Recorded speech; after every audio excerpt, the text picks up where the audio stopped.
হুম। কি করবি ভাবছিস? মনে জায়গা করতে চাই ওর।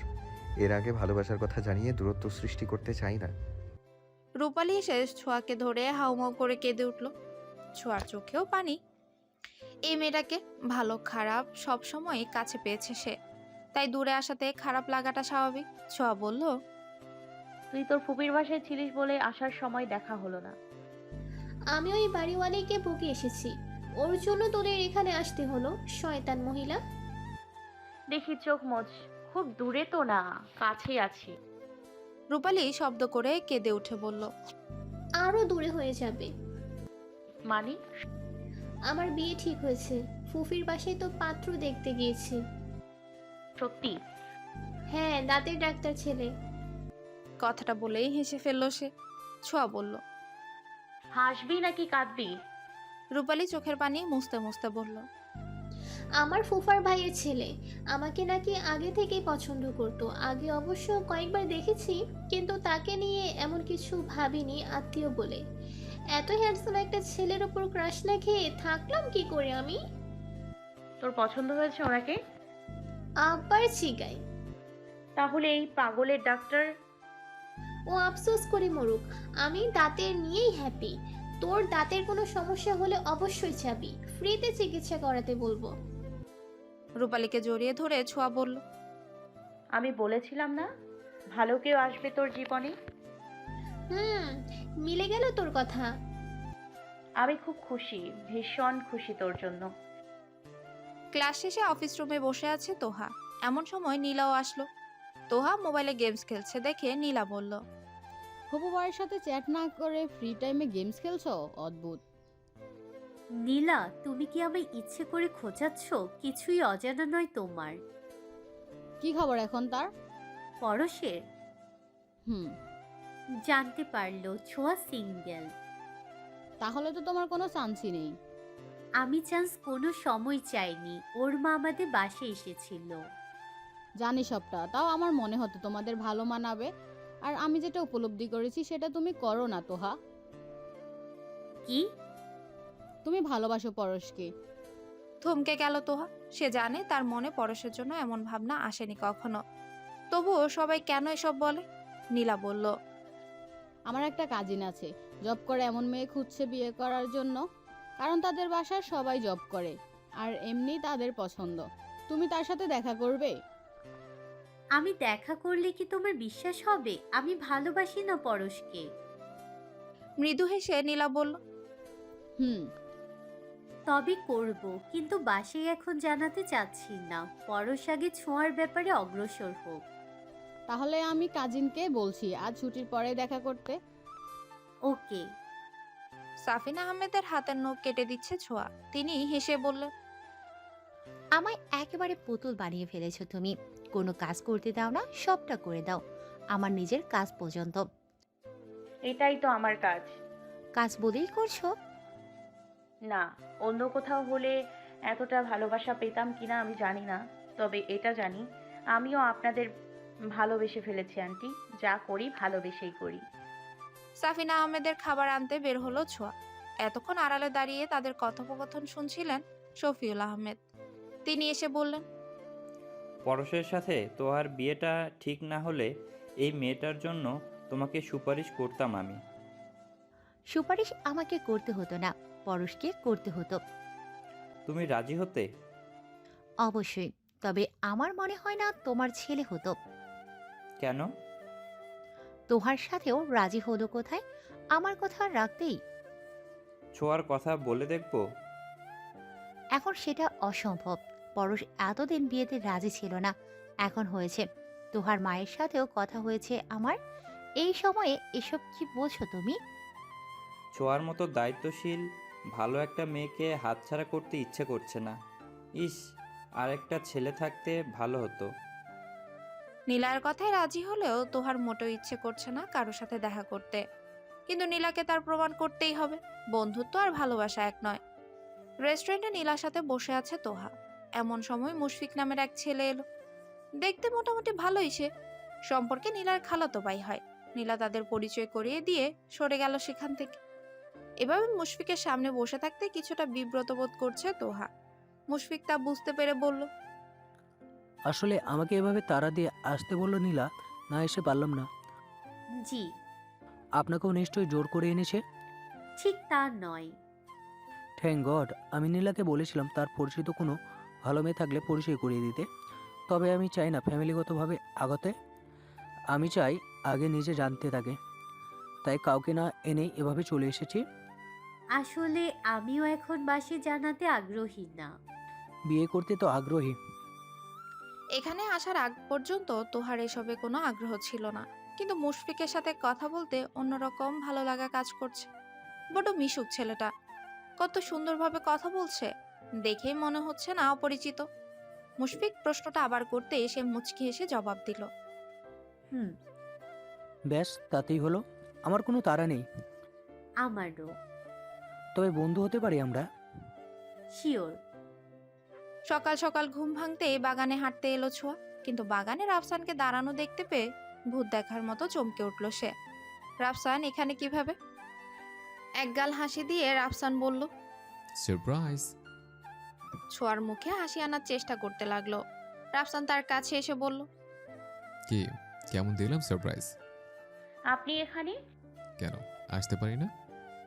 আপনি তো দেশের বাইরে তো ছিলাম না, দেশে ছিলাম। ভেতরে চলুন।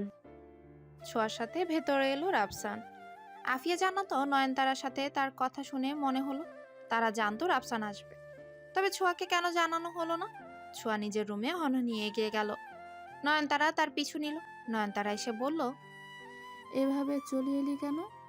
আপু, তুমি কি জানতে উনি আসবে এখানে? হুম, তবে আমাকে বলনি কেন? ও সারপ্রাইজ দিবে বলে নিষেধ করেছিল। যে বিষয়ে খুশি হওয়া যায় না সে বিষয়ে সারপ্রাইজের কথা ভাবলে কি করে আপু? কে হয় উনি আমার? এসব আর করবে না। আহ, আস্তে ছোঁয়া, শুনতে পাবে। আমি কোনো কথাই বলতে চাই না। চল। কোথায়? ড্রয়িং রুমে। কি মনে করবে বলতো? ও এসেছে আর আমরা ভেতরে বসে আছি। চল। ছোঁয়াকে নিয়ে আসলো নয়নতারা।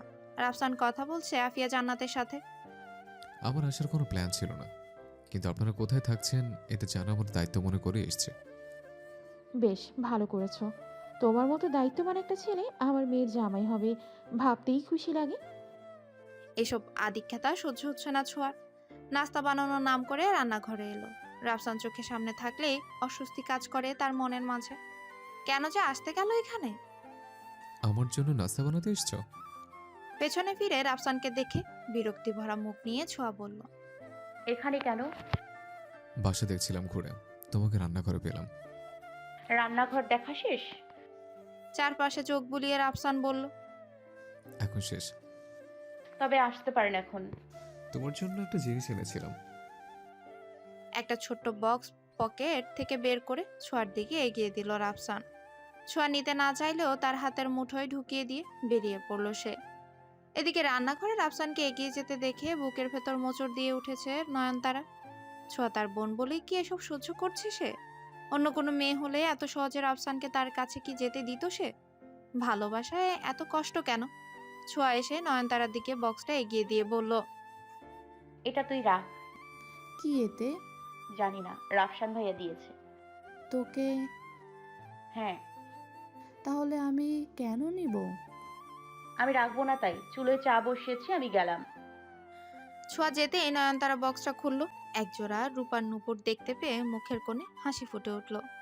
পরক্ষণে এসব তার জন্য নয় ভাবতে মুখের হাসি বিলীন হয়ে গেল। এই নূপুর নিশ্চয়ই রাফসান ছোঁয়ার জন্য এনেছে। তার ভালোবাসা দেয়া উপহার ছোঁয়া অগ্রাহ্য করতে পারলেও সে পারবে না। নূপুর জোড়ায় সে চোখে মুখে লাগাতে লাগলো। এতে যদি রাফসানের ছোঁয়া অনুভব করা যায়। খুব ইচ্ছে করছে তার পায়ে পড়ে দেখার জন্য। ইচ্ছে কি আর দমিয়ে রাখা যায়?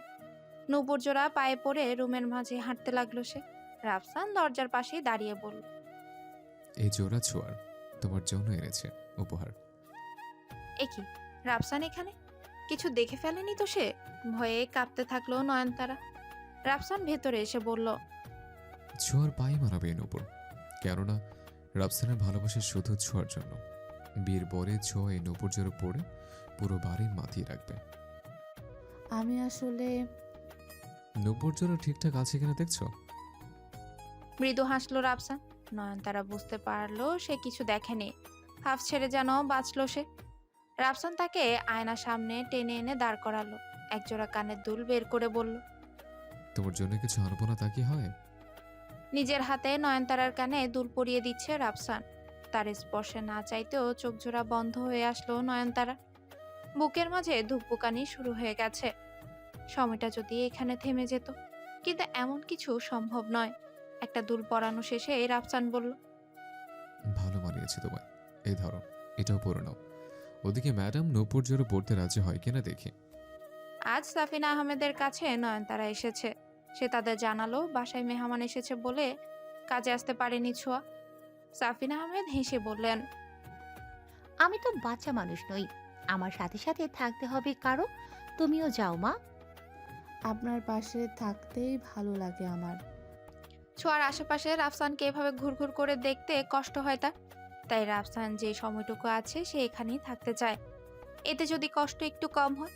তার ফ্যাকাশে মুখটা দেখে সাফিনা আহমেদ বললেন, তোমাকে এমন মনমরা লাগছে কেন? কোনো সমস্যা? না আন্টি। চাকরি নিয়ে ভাবছো? ছোঁয়ার বেতনই হয়ে যাবে। ছোট্ট ফ্যামিলি তোমাদের। না, এসব না। তাহলে? মৃদু হেসে নয়নতারা বলল, কিচ্ছু না। কি খাবেন বলুন তো এখন? ছোঁয়া কারো বাসায় কাজ করছে এটা তার মা জানাতে নিষেধ করেছে রাফসানকে। তাই সে আজ সাফিনা আহমেদের কাছে যেতে পারেনি। রাফসানের কথাতে বাগানে হাঁটতে এলো তার সাথে। এদিকে পরশ জানার জন্য অস্থির হয়ে আছে এমন কোন মেহমান এসেছে যার জন্য আজ সকাল থেকে ছোঁয়ার দেখা পাচ্ছে না সে। নিচে এসে পরশ তাকিয়ে দেখলো ছোঁয়াদের ফ্ল্যাটের দিকে। কোনো সারা শব্দ না পেয়ে বেরিয়ে আসলো সে। বাগানে ছোঁয়ার সাথে একটা ছেলেকে দাঁড়ানো দেখতে পেল পরশ। ছেলেটা ছোঁয়ার সাথে হেসে হেসে কথা বলছে। যদিও ছোঁয়া চুপচাপ। কে এই ছেলেটি যার জন্য সে একবারের জন্য এলো না তাদের বাসায়? রাগ হতে থাকলো পরশের। তাদের দিকে এগিয়ে এসে বলল, আজ কাজে আসলে না কেন ছোঁয়া? রাফসান ভ্রুজুরা কুচকে বলল, আপনি কে আর কি কাজ? আমি এই বাড়ির মালিকের ছেলে। আর কি কাজের কথা বলছি এটা তো জানোই। রাফসান বলল। ছোঁয়া, কি বলছো উনি? শান্ত স্বরে ছোঁয়া বলল, আপনারা পরিচিত তো হন একে অপরের সাথে। উনি ডাক্তার পরশ, এই বাড়ির মালিকের ছেলে। আর উনি রাফসান, আমার বাবার বন্ধুর ছেলে। দুজনে হ্যান্ডশেক করার পর পরশের উদ্দেশ্যে ছোঁয়া বলল, আমি কাজে যাইনি, কিন্তু আপু তো গিয়েছে। কাজ কিন্তু তোমার, অন্য কারো নয়। আন্টির কি আপুকে অপছন্দ? আমার জানা মতে তিনি আপুকেও পছন্দ করেন। নিশ্চুপ হয়ে গেল পরশ। রাফসান বলল, ছোঁয়া, ভেতর আসবে একটু, তোমার সাথে আমার কথা আছে। রাফসান এগিয়ে গেলে ছোঁয়া বলল, আপনি যেটা আজ করেছেন ঠিক করেননি। অন্তত কারো সামনে এভাবে কথা বলা ঠিক হয়নি আপনার। হতে পারি আপনার বাসায় কাজ করছি তাই বলে আত্মসম্মান নেই এটা ভাবা ভুল হয়েছে আপনার। ছোঁয়া ভেতরে চলে গেল। পরক্ষণে রাফসানের নামটা মনে পড়ল পরশের। হাসপাতালে তার সম্পর্কে রূপালীকে বলা সবটা শুনেছিল সে। এই তো সেই ছেলে যে তাদের বিপদে পাশে ছিল। সে আশাতে ছোঁয়া কাজে নাই আসতে পারে। পরশ এটা কি করে ফেললো? ছোঁয়ার পাশে রাফসানকে দেখে মাথাটা ঠিক রাখতে পারেনি সে। তাই বলে এইভাবে কথা বলল সে তার ভালোবাসার মানুষের সাথে। প্রেমে পড়ে পরশ পাল্টে যাচ্ছে এমন তো সে ছিল না। কি কাজের কথা বললো পরশ? ছোঁয়া শুরু থেকেই সবটা খুলে বলল রাফসানকে। সবটা শুনে সে নিজেকে স্বাভাবিক করে বলল, আমাকে একবার জানানোর প্রয়োজন মনে করো নি? মানুষের পাশে কাজ করার কি দরকার তোমার? বাসার কাজ আমি করি না, আন্টি দেখাশোনা করি। আয়া, না, আন্টি আমাকে অনেক ভালোবাসেন। তোমার মাথা কি খারাপ হয়ে গিয়েছে ছোঁয়া? নিশ্চুপ ছোঁয়াকে দেখে রাফসান বলল, ওকে ফাইন, এসব ছাড়ো। তুমি আর এই কাজ করতে যাবে না। আপনার এই কথাটি আমি শুনতে পারবো না। কেন? অনেক করেছেন আপনি আমাদের জন্য। এবার প্লিজ আমাদেরকে আমাদের মতন চলতে দিন, ভালো থাকতে দিন। এসব কি বলছো তুমি? আমি তোমাদের পর, ফিউচার আমি তোমাদের। ফিউচারে দেখা যাবে। আমি আর কোনো হেল্প নিতে চাই না আপনার। নিজের মতো চলতে চাই, ভালো থাকতে চাই। আপনার কাছে এতটুকু আশা অন্তত করতে পারি। আমার কাজকে সম্মান করে আপনি বাধা দেবেন না। রাফসান চুপ করে রইল। ছোঁয়া বলল, সবটা যখন জেনেই গিয়েছেন আমি ওখানে যাচ্ছি, আপুকে পাঠিয়ে দিচ্ছি। ধীর পায়ে বাসায় আসলো নয়নতারা। ছোঁয়া বলেছে রাফসান সবটা জেনে গেছে। নয়নতারার ভয়ে গলাটা শুকিয়ে গেল। রাফসান তার উপরে রাগ ঝাড়বে এটা তার অজানা নয়। যেটা ভয় পেয়েছে সেটাই হয়েছে। তাকে দেখে রাফসান প্রশ্ন ছুড়ল, আমাকে জানাওনি কেন ছোঁয়া করে বসে কাজ করে? আসলে তুমি ভুল বুঝছো রাফসান, ওর কাজ করতে হয় না। রাগে গিজগিজ করতে করতে রাফসান আবারও বলল, তুমি আমাকে জানাওনি কেন?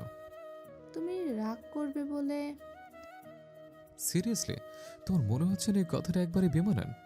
তোমার চাকরি নাই, ইটস ওকে। আমি টাকা পাঠাতাম মাসে মাসে। ছোঁয়ার কেন অন্যের বাসায় কাজ করে তোমাদের খাওয়াতে হবে?